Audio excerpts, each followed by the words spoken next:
கோளும் ஒன்றாய் காண அங்கு கற்பகம் என்னும் கடவுளின் மெய்யில் சூரியன் முதலாய் 9 கிரகமும் பலவித குணங்களை கொண்டிருக்கும் எங்கள் கற்பக தருவில் அவை வரும்போது ஒன்றாய் சேர்ந்து பலனளிக்கும்.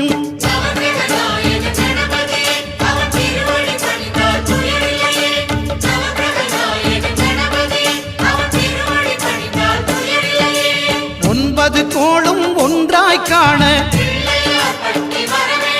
அங்கு கற்பகம் என்னும் கடவுளின் மெய்யில்